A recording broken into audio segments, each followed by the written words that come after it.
Salut, c'est Mr. Christopher. Chaque jour qu'on se réveille, il y a de nouveaux dossiers. Oui, le père. Aujourd'hui, on va parler de la consommation des stupéfiants en milieu scolaire. Mais en passant, la question du jour, c'est comment faire pour éviter la consommation des stupéfiants dans les établissements? Écoutons les conseils des sages et laissez vos réponses dans les commentaires. Dans un stade, on vous demande, vous voulez le fort ou le faible, le simple ou le composé. N'est-ce pas? It's the same thing. 2 minutes, s'il vous plaît. On risque de devenir un peu clair. Bon, comment est-ce que cette drogue entre à l'école? Ici, nous avons pour les filles.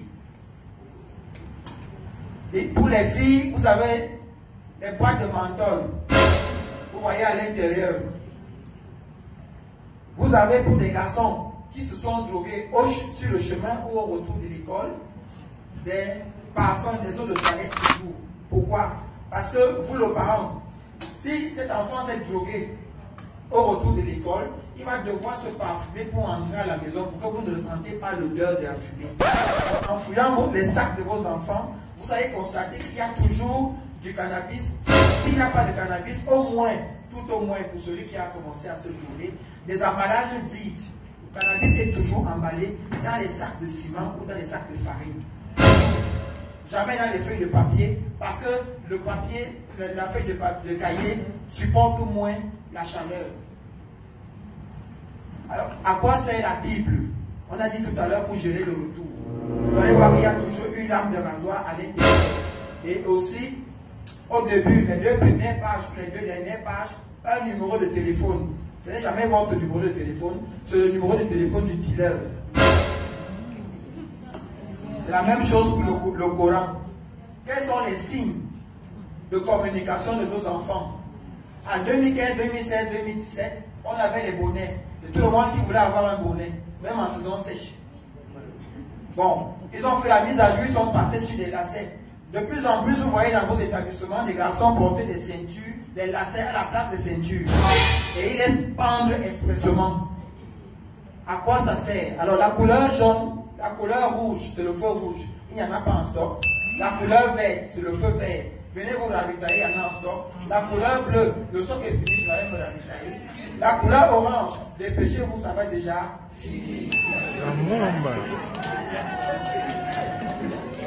En termes de poissons, il y a ce démon qui est arrivé, qui écume tout le milieu scolaire, de la maternelle à l'université, en passant par nos champs de nos plantations. Il y a Tombeau. Nos enfants de 8 à 17 ans en sont exposés. Tombeau sert à quoi? La couleur jaune. Nos géostratèges malveillants utilisent des couleurs de vie. À quoi ça sert la couleur jaune? Qui peut me donner la signification de la couleur jaune? On dit souvent que c'est la jalousie. Bon, et le chocolat, c'est l'amour. Vous voyez qu'ils utilisent des couleurs de vie pour mieux appeler nos enfants, sinon nous-mêmes. Alors intrinsèquement, quand je vous présente ce sachet, qu'est-ce que vous voyez à l'intérieur du chocolat en liquide? Et pourtant, celui qui a pris un seul sachet de Tombeau a pris 7 petites finesses. Voilà ce qui remplace le tramol actuellement dans le milieu scolaire. Je vous en remercie.